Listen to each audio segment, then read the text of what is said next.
Empty football grounds are potent places. The passions may be spent, but there are still echoing memories of those who played on this ground, like John Charles, the gentle giant who once graced the turf down there. Though graced isn't quite the right word to describe the most successful Leeds United team that played here. In the 1970s, Leeds United under Don Revie were hard, uncompromising and very successful. They played a brand of unattractive but brutally effective football that made them known throughout the game, outside the West Riding of Yorkshire that is, as the side you love to hate.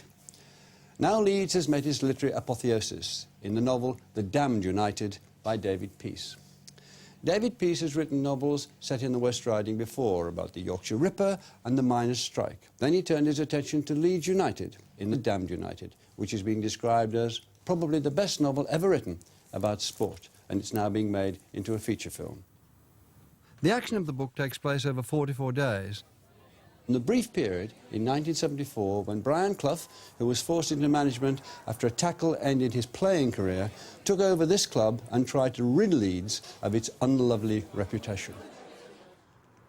They're internationals, the bloody lot of them. Medals and trophies galore, every last fucking one of them.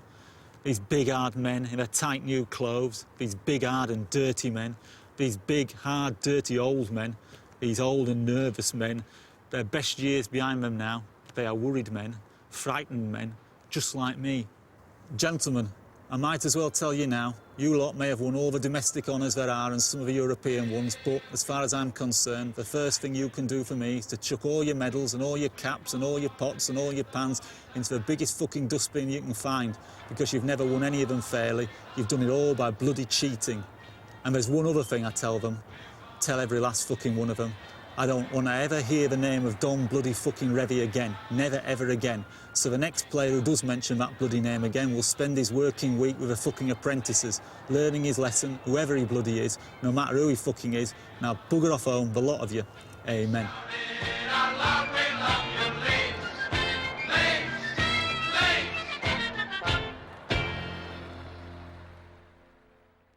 You come from around here, the West Riding of Yorkshire, which has bred writers like David Storey and Stan Barstow and John Brain and Keith Waterhouse and nearby Alan Sillitoe. Did these writers, the books of these writers, the novels of these writers, have an effect on you as a boy? These were the books that I came to, but particularly Room at the Top, Saturday Night, Sunday Morning, This Sporting Life, and A Kind of Loving. Because, I mean, the other thing was that I was born and raised in Ossett, which is the same place that Stan Barstow is from, and Stan Barstow at that time was still living in Ossett, and so I was, aware that 2 streets from where I was living there was a real writer living and writing. The heroes of these books that so influenced David Peace as a boy turn up in the first pages of The Damned United.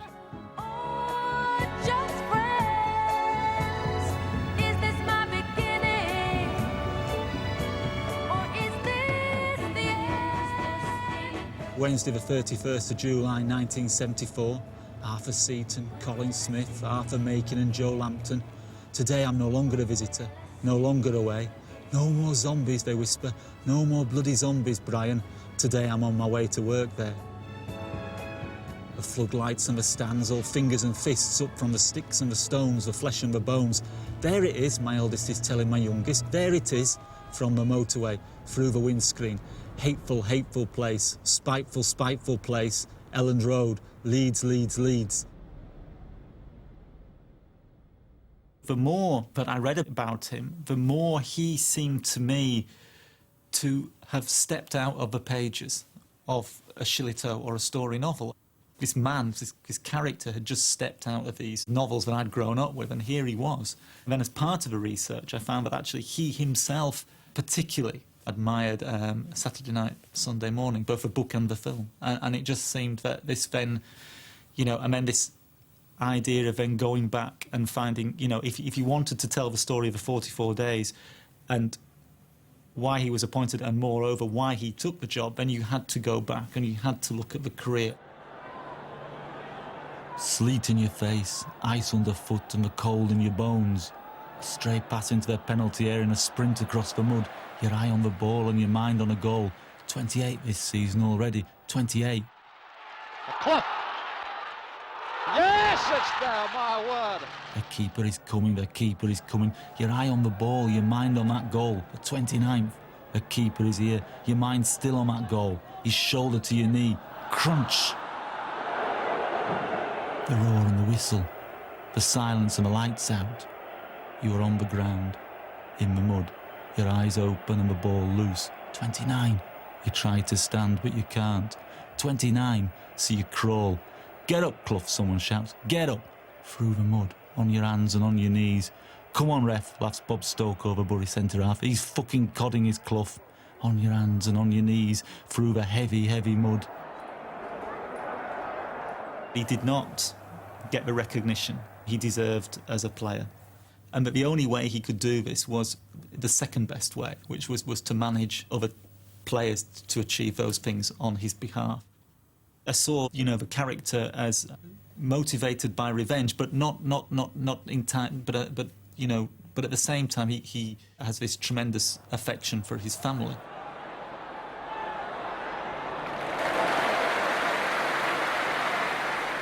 Sunderland Football Club get 40,000 in insurance as compensation for your injury.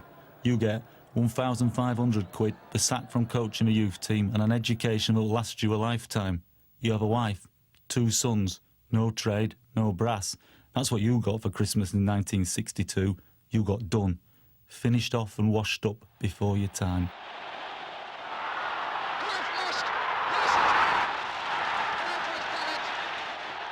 But you will never run a pub. You will never own a newsagent's shop. Instead, you will have your revenge. That is how you shall live, in place of a life. Revenge.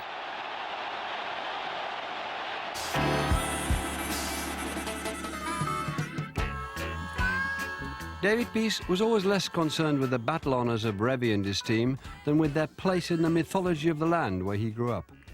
Now he lives and works on the other side of the world, in Tokyo. And perhaps it's the distance which enables him to see the north of England afresh. Ossett, where he was born, is on the edge of the South Yorkshire coalfield. And in GB84, he challenged another myth, that of working-class solidarity.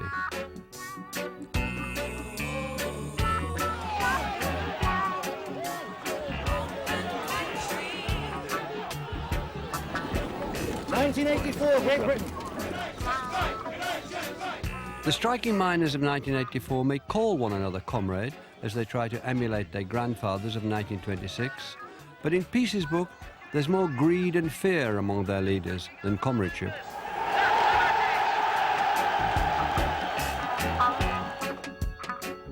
It was an earlier, even darker chapter of recent history which prompted his first books.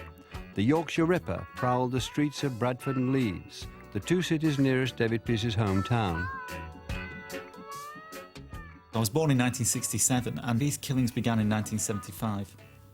But they really only kind of had a conscious effect on me from like 1977 onwards, which was when Peter Sutcliffe murdered Jane MacDonald, who was the first so-called innocent victim. These horrible, terrible crimes and the inquiry just dominated conversation and newspapers and television here. And there's the old adage that you should write about what you know or where you're from. And I'm not sure about that, but I think when you start out, it's certainly quite useful. And what I knew and where I was from was really Yorkshire during the time of the Yorkshire Ripper. I can't help feeling that in some ways for you, you might think of it, how lucky I was to be in this maelstrom, really, as it turned out to be, your life turned out to be your subject. And I never felt for a moment I was lucky to be born in Yorkshire. You didn't? Why not? Well, I always wanted to. I always wanted to get away, really, from an early age. Yeah, I think actually, possibly, I mean, and I did. As soon as I could, I got on the train to Manchester. It's not what you call the most dramatic swap, is it? Really? It is for a Yorkshireman. No, it was. Real emigration, that. No, but actually, it was quite. I mean, there was an element of a culture shock, and obviously, I didn't find particular happiness in Manchester, and then I went to Istanbul. And, you know, that was even worse. And then eventually I landed in Tokyo. So, I mean, but then in Tokyo, up until very recently, all I've done is then write about Yorkshire. The next kind of, if you like, big event was the miners' strike, which again dominated the media and conversation and life. In a less intense way, Leeds United as a football club, growing up in this area, dominated, you know, the playground and conversation. The very first game my father ever took me to see was when Brian Clough brought the Leeds United team to Huddersfield Town. This was for friendly, and this was Clough's first game in charge. Now, the reason we went was not because of Clough. We'd already decided to go beforehand. It was because a former Huddersfield player, Trevor Cherry, was playing for Leeds, and this would be the first time he came back. And it was also the first game that I think my father felt was safe enough to take me to. And I vividly remember this you know, Clough getting off the coach, the Leeds team getting off the coach. I clearly remember this. And then just by chance or coincidence, the very last game that Clough was in charge of Leeds for was again against Huddersfield Town in the League Cup. My father went to this game. It was an evening game, so I didn't go. And so, you know, we're a family of Huddersfield Town fans, but the Huddersfield kind of bookend this kind of 44-day period, and there was always this kind of, you know, this mystery of what went on during these 44 days, and so that was very much always part of the book. I think all books need a certain degree of mystery, and this was the mystery. Why did the Leeds board appoint him? Why did he take the job? And then why did they sack him? What happened? And this was the mystery. But when I initially talked to John Riley, my then editor at Faber, about the book, it was going to be the 44 days, and then interwoven into the 44 days would be the occult history of Leeds United. You call them occult histories. Now, what do you mean by the word occult? What I mean by that is to try to find the hidden or the secret histories, but also I am aware of the more popular meaning of the word these days as occult in something kind of satanic or devilish. And you decided not to take the one step further to write, as it were, the documentary book. You deliberately didn't do that. You've written, indisputably, novels. Now, I think it would be very interesting if you... When did you make that decision? This has come up time and time again with all the books, is, you know, I'm often asked, well, why didn't you write a non-fiction account of the Yorkshire Ripper, of the miners' strike, of Brian Clough and Leeds United? But, I mean, my argument, which, I don't know, maybe very obvious or whatever, is that there is no such thing as non-fiction. That if we take, say, the life of Brian Clough, if you're going to write a biography of Brian Clough, you're not going to write a minute-by-minute, hour-by-hour, day-by-day account of Brian Clough's life. It's impossible. You're going to have to choose the moments in his life to write about. So immediately, the non-fiction writer is making subjective choices. So I see all writing as fiction, and so perversely I see what I do with the novels as being more honest.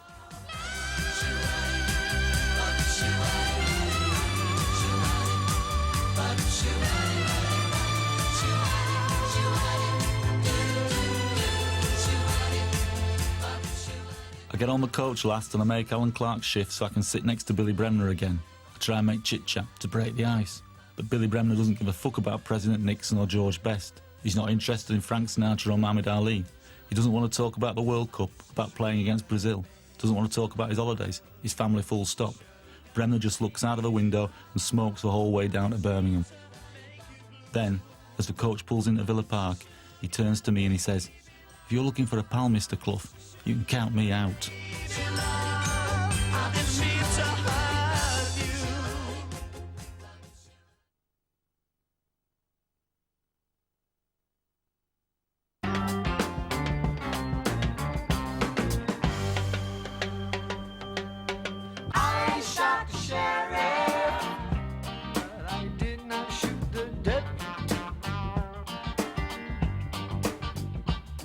two pub explosions were so devastating that the police have spent much of today establishing that this, the worst peacetime bombing in Britain, I have never been a quitter.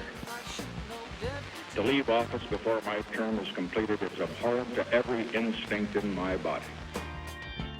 If I'm writing a book that's set in 1974, during the course of the time that I'm writing that book set in 1974, all I do, I only listen to, say, music from 1974, watch films from 1974, or read other books that were written around that time. And that helps me to then kind of bring back the language of that time. Being in a small room in Tokyo writing these books, being surrounded by the Japanese language as opposed to the English, the modern language of 2007, enables me then to kind of sustain that process and to keep that kind of the language of what I feel is the period, keep it at the forefront while I'm writing. It just makes it easier for me to focus, I suppose. I'm not distracted by either the language or the culture of the present. When you come back to Yorkshire now, as it were now, the time we do you find it a rather strange place? Yeah, well, I mean, I found it a strange place from day one. But I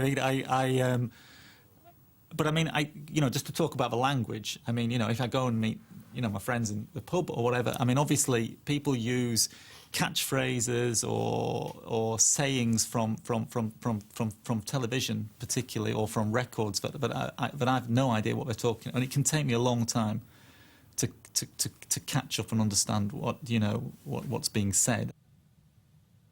But the real inspirations for the Damned United come from a decade earlier, that short period in the 60s when northern working-class writing was briefly fashionable. Not today. Wednesday the 31st of July 1974. Arthur Seaton, Colin Smith, Arthur Macon and Joe Lampton. Today I'm no longer a visitor, no longer away. Room at the Top and Saturday Night, Sunday Morning and This Sporting Life and A Kind of Loving had a big influence on me. What else did you get from these novels? Did you feel they can do it in so can I? Did you feel, oh, my landscape will be a landscape that I can use in books? What other affinities did you feel then? I'm not very good at describing the style, but there was a kind of Spartan style to the writing. It didn't seem pretentious. It seemed very real. The novels that was constructed, and also it seemed to have. While reading these books, I was also drawn to, say, American crime fiction, the earlier fiction of, say, Chandler and Hammett, and there seemed to be some resonance there, and with say, Hemingway, there seemed to be some similarities in the style of the writing. When I wrote my very first book, 1974, that book, I borrowed a lot from Room at the Top, actually, in that book, and then, but when I came to write the Damned United, and that it was the book that I took as a kind of a model, if you like, of what I wanted to achieve was This Sporting Life. And it was the only book I can recall that really seemed to capture the kind of physical presence that sport has in growing up in the north of England.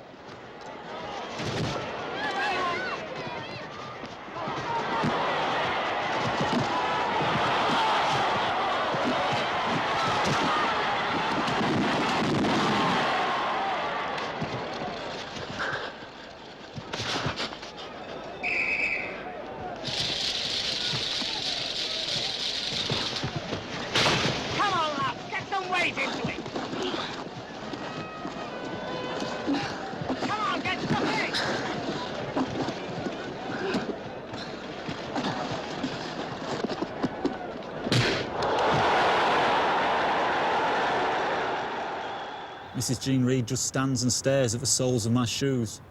I knock on the desk, Don's desk. I ask, "Whose is this desk, love?" "It's yours now," whispers Mrs. Jean Reed. "Whose was this desk?" "Mr. Revy's." "I want it burnt then." "Pardon?" exclaims Mrs. Jean Reed. "I want this desk burnt," I tell her again, "the chairs and all, the whole bloody lot. But whose secretary are you, duck?" "Yours now, Mr. Clough." "Whose secretary were you?" Mrs. Jean Reed bites her nails and stems her tears. Inside her resignation already penned, just waiting to be typed up and signed on my desk by Monday. He hates me and I hate him, but I hate him more and more. Change the locks as well, I tell her on our way out, the boys with their eyes on the floor and their hands in their pockets. Don't want the ghost of troubled Don popping in now, do we? Rattling his chains, scaring my young ones.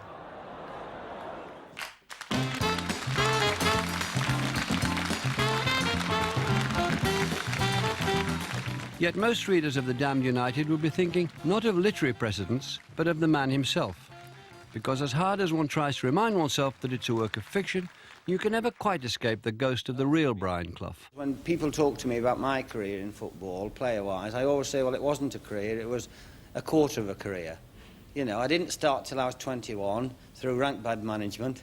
Bad team selection again, lads. I didn't start playing in the first team till I was 21, and then I finished at 26 or 27, and I thought, well, you know, I could have had a little bit more time. Yes. And then I went out of the game. I was with a club called Sunderland at the time, who was life to me. They were life to me. I was under contract. I started training some young boys, coaching the third team, actually. Then a new manager took over, and he said there was no room for me. And it kind of shattered me for a period of time. It broke me up, in actual fact. But is there any residue, though, left over of that bitterness? No, I don't think so. You know, life's been involved since then, and a little bit hectic, to say the least, over 8 years of management. Were you outspoken at that time as a player? Were you getting into hot water then? I think I was, yes. I was getting into a lot of hot water. Why is it, Brian, that you're so outspoken? Not to say, some people would say rude.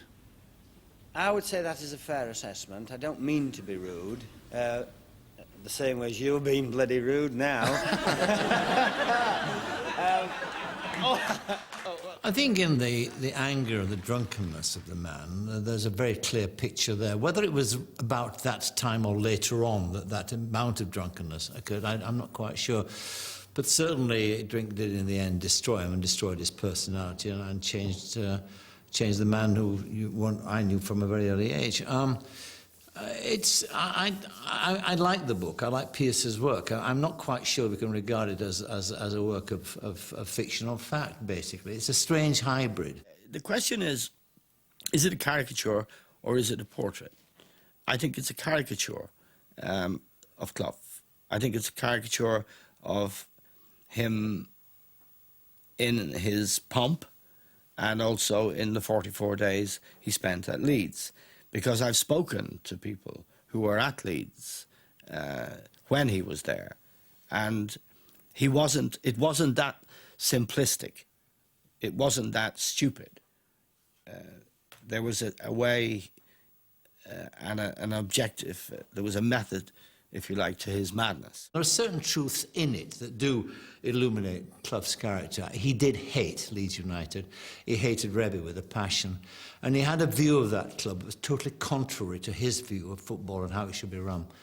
For a man who could be a braggart and a drunkard and all that, he had a very pure view of football.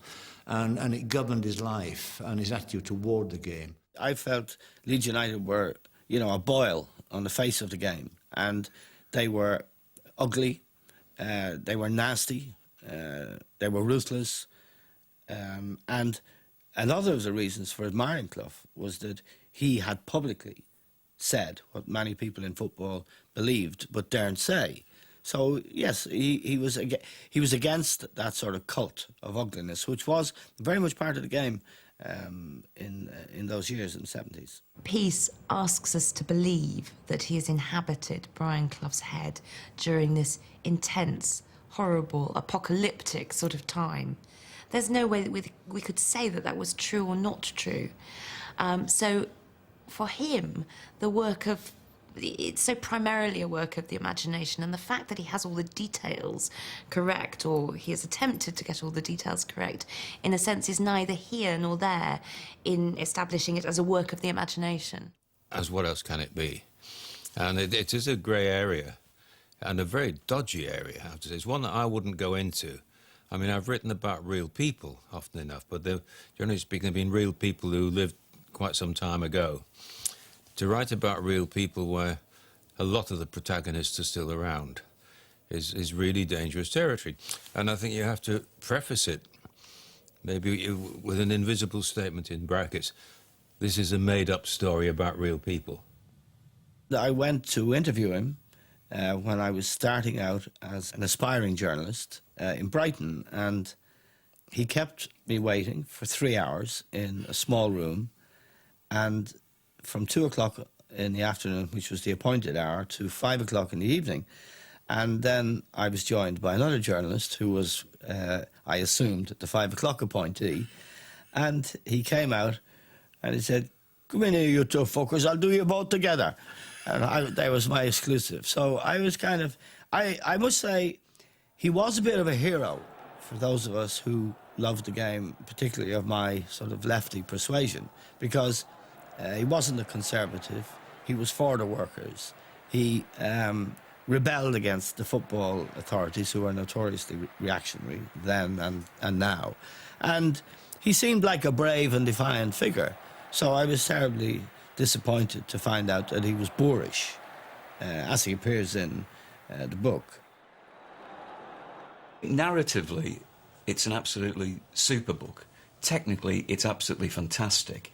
The only quibble that I would have with it is that he paints Brian in basically one shade, and that shade is actually black. And Brian was a much more complex character, really. I mean, he certainly had many angles to him, many kind of different sort of nuances. And as a consequence, you could spend an awful lot of time with him and still not really get to actually know him. And he was also a very, very funny person. I mean, he had a kind of comedian sense of timing. And so even when things were very dark, he would always come up with a joke or a kind of one-liner. This veteran, superb striker, knocks in goal number 3 for Stoke. Brian Clough, in wondering what your reaction to that is, I must say that after seeing that and after your long drive down the motorway today, for which we're grateful, you seem very relaxed and philosophical about it all. Those goals, watching them again, you know, they've caused me as much pain as they did yesterday, but it's a little bit one-sided, the film. I know how many goals we missed. I know how well we played, and if it had been perhaps 3-0 to Leeds at half-time, then the game would have been over. I mean, Leeds changed him profoundly. I mean, he told me that, and he told many other people that too, because I think fundamentally he suddenly realised that he couldn't fail for a third time. He'd failed at Brighton, he'd failed at Leeds, he couldn't fail at Nottingham Forest, and so as a consequence he was rather more subdued when he came to the City ground. And so I didn't particularly recognise the kind of Brian Clough that I knew from the pages of David's book, unless he had changed so profoundly within a kind of matter of 2.5 years. But the Brian Clough of the damned United belongs not to the amazingly successful Nottingham Forest of a decade later, but to the dark world of David Peace's earlier work, a world as gritty and realistic as the West Riding of Room at the Top and A Kind of Loving, and one totally lacking in any hope. I think there is a generation gap, and in a way it would be absurd if there were not a generation gap. This came very much to mind. We came across a box set of Jack Rosenthal's plays recently, television plays, episodes from series and so on. There is an enduring warmth and generosity of spirit that runs through every syllable that Jack ever wrote. And I think probably there's a parallel spirit in mine. And I think it's because we were children of the war. And I think we were celebrating the fact that we survived the war, and in a weird way, the country was given a chance to fix itself, to sort itself out. If I was to go on to the next generation about all of this, I'd say, stop being a boring old fart. You know, that was then, this is now. We've got different problems. Well, I think that Peace is probably a very deeply pessimistic man. I mean, I think that his view of society is soured by a general feeling that all is not well, no matter where you look, and no matter how attractive it might seem. And again, his depiction of the West Riding of Yorkshire, it doesn't bother me whether it's mine or not. I just find it a very interesting place that he inhabits. And the stories he tells, I find, are equally fascinating. I think we can be too prissy about this, having come from a landscape that somebody might distort it. That doesn't bother me in the slightest. All I want to know is at the end of a read, did he entertain me? And did he engage me? And my word, this guy does. Because I never learn. Never bloody learn. Never did and never fucking will. Why I failed my 11 plus and haven't got a certificate to my name. Not a bloody one. Why I scored 251 goals in 274 games but won only 2 England caps, not any fucking more. Because I never learn. Never bloody learn. Never did and never fucking will. Because I'm Brian bloody Clough. Face fucking down on the floor tonight. The future bloody manager of England. Face fucking down on the floor. This is how the Clough story seems to him, and it's absolutely legitimate. I love its danger. I love the fact that it takes chances and lives dangerously. There's another quotation that I've always ascribed to Peggy Ramsey, but it might be my own original. It is the sacred duty of the writer, and indeed of the creative artist, to head for the nearest precipice. Well, this lad knows where the precipice is, because it seems to me he rarely leaves it.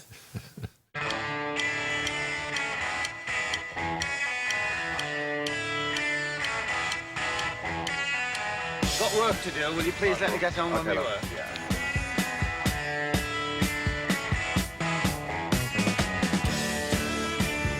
I think it's a very sad day for Leeds. I think it's slightly sad for football. I turn off Elland Road, sharp right and through the gates, into the ground, the West Stand car park, past the big black dog, the writing on the wall, the space reserved for the manager of Leeds United.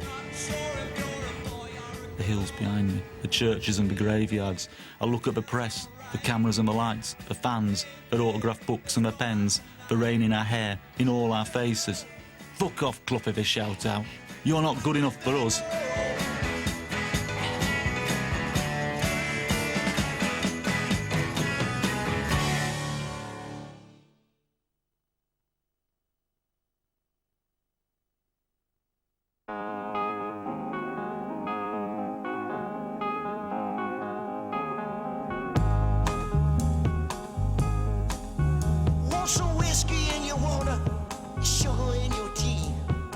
I take a seat in the stands to watch the game.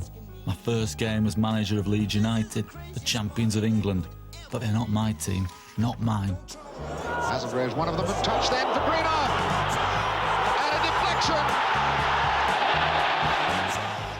They go a goal behind, then the Irishman volleys one back. I look at my watch, it's not there, still missing. Half-time, I'll take off Norman Hunter and stick on Trevor Cherry, and then they'll pass better and score a winner.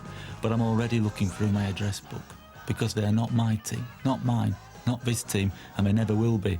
They're his team, his Leeds, his dirty fucking Leeds, and they always will be. Not my team, never. Not mine, never. Not this team, never.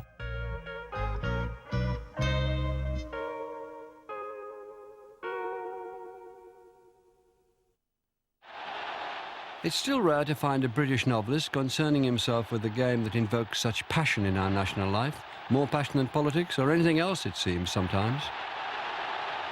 One exception is not a work of fiction. Only a Game is written in the form of a diary which Eamon Dunphy kept while he was playing for Millwall. The problem that football has is attracting good writers, educated people. It's very difficult to write well about something you don't really understand and aren't steeped in. And unfortunately, in Britain, soccer is a working class game.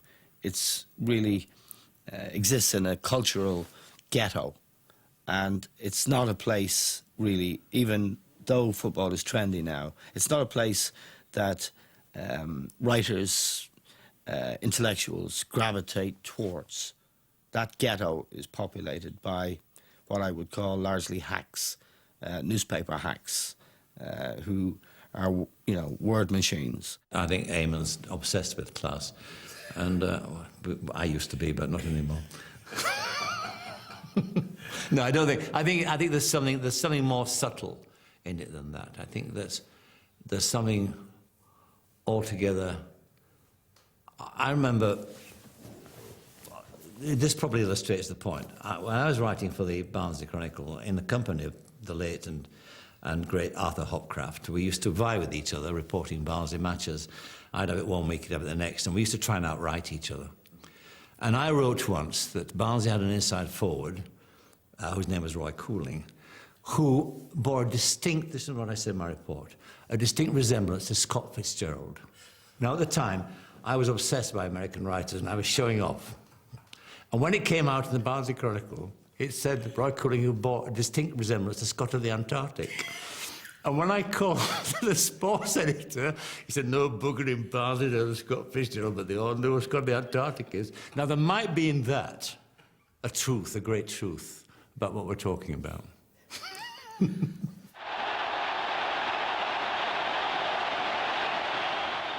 I think it's difficult if you haven't absorbed the culture, if you haven't, in some limited way, shared that experience, if you haven't played football, if you haven't been part of a team, if you haven't, for example, been dropped, to be dropped from a football team, whether it's your pub team or Manchester United, is a roughly similar experience. You feel rejection and acute disappointment. You wish for the people who were your teammates and friends last week to fail this week so that you'll get back into the team. So all of those emotions of a group thing, the paradoxes and contradictions of being part of a group and yet wishing the group to fail, wanting to be part of the group, wanting to leave that group and join a better group, all of those things you need to have experienced, or else have a very, very fine imagination. There is a wonderful story to be told, and there are wonderful and sad and despairing and poignant things to be written about in that whole male sort of environment and all its awfulness in many of its manifestations. I mean, there's that television program, Footballers' Wives, has a stab at it, you know. But no one has ever really... There's a great comic novel to be written apart from anything else about it. And if one were to, for example, take the rather tragic life of George Best and fictionalise that and write that character, which, you know, I think is doable, it would be rich, informative, and possibly great. There was a certain element of, I can think of sort of Oxbridge writers who took up football or soccer. They generally became Spurs fans in the 60s and 70s and then started writing books about all this stuff or writing columns in the posh papers about it, and on the back of that tried to build careers. In Nick Hornby, you get the view of someone who has really lived the experience of soccer as a fan, as an Arsenal fan, as a worshipper, as someone who went with their father, who bought the scarves, who stood on the terraces, who experienced the heartache, who experienced the hero worship. And I think in Nick Hornby you have a true football lover's perspective on their experience, written from experience. In the 1960s, when people were starting to write about working class life, they were more concerned about writing about other kind of aspects of it. They were more concerned about work and just basic surviving. Sport didn't kind of naturally come in there to that mix. I mean, there certainly were exceptions. I mean, Alan Sillitoe wrote a very fine short story based around a football match. David Storey obviously wrote this Sporting Life. There are gems around that everybody's forgotten about. I mean, the Bill Norton's The Goalkeeper's Revenge. In fact, Barry Hines wrote a very good novel about professional football called The Blinder, which was based on his own experience as an apprentice with Barnsley Football Club, where he really got inside the guts of what it was like, the training, the dressing room chat, the violence, if you like, of training. And the fact I do know is he told me so there was one particular centre-half who was not allowed to train with the other players. He was sent to another bit of the field and stay away because he was such a killer. In the 1980s, people like Martin Amis, for instance, when he wanted a sporting hero or someone who was connected with sport, then he chose a darts player. And I think probably one of the reasons for that was that football in the 1980s wasn't terribly popular. And I think today's sports writers probably feel that they're able to say the sorts of things that they want to say within a kind of non-fiction setting. We don't really know what goes on in football clubs, despite millions of column inches expended on, you know, what's happening in what transfer deal, what's going in what boardroom struggle. I think we actually have very little idea what's really going on, and yet so much interest in it. So those shenanigans, the buying and selling of men, you know, the winning and losing, the fact that the results can change week by week, that careers can hang by a thread, and all this is acted out in a sense in public, make them a kind of subject of sort of immense fascination.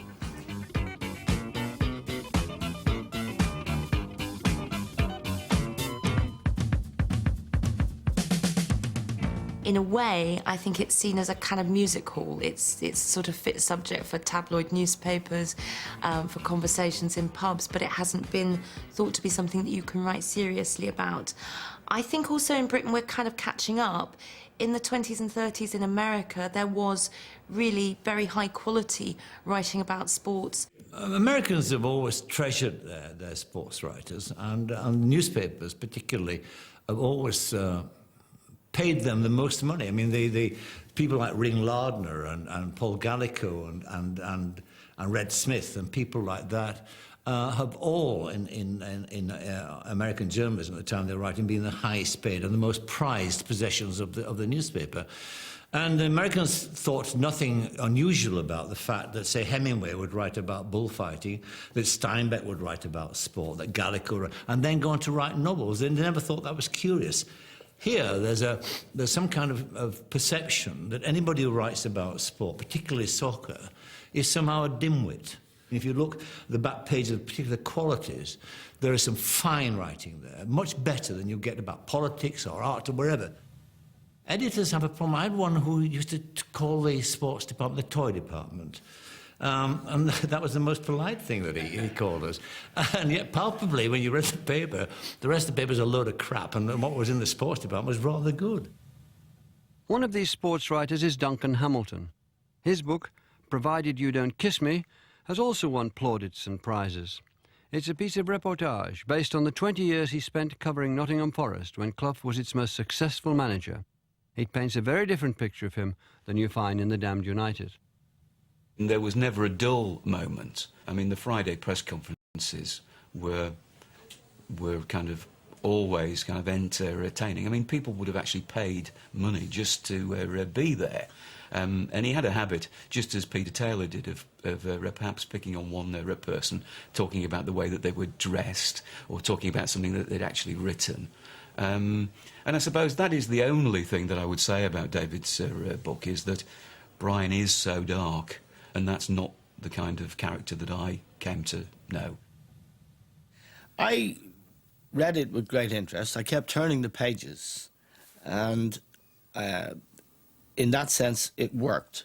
When I reflected upon the content afterwards, I found it difficult to say this was a worthy work of fiction. I didn't think it was a very good work of fiction.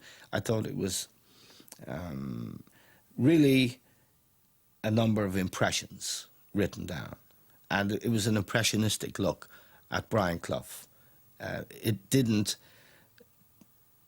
I think, do him any service, because he is depicted as an idiot who's full of fears and insecurities. But we don't have any explanation for some of his accomplishments.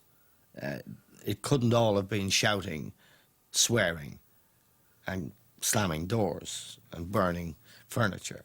You know, it was a kind of, if you like, it was an impressionistic look. But it was, to me, ultimately disappointing.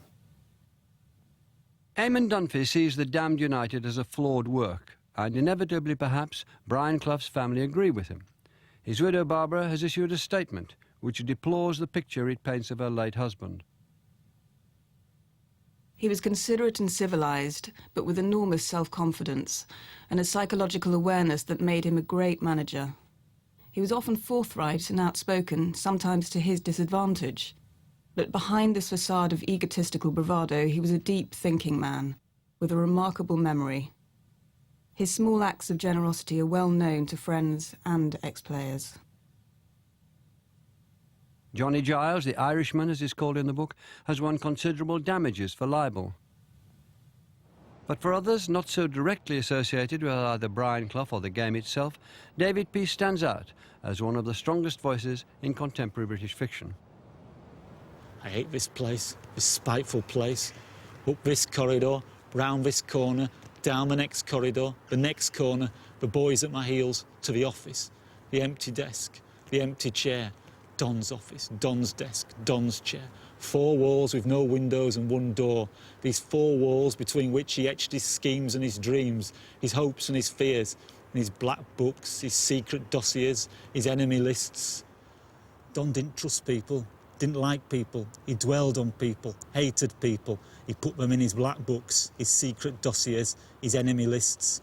Brian Clough on that list.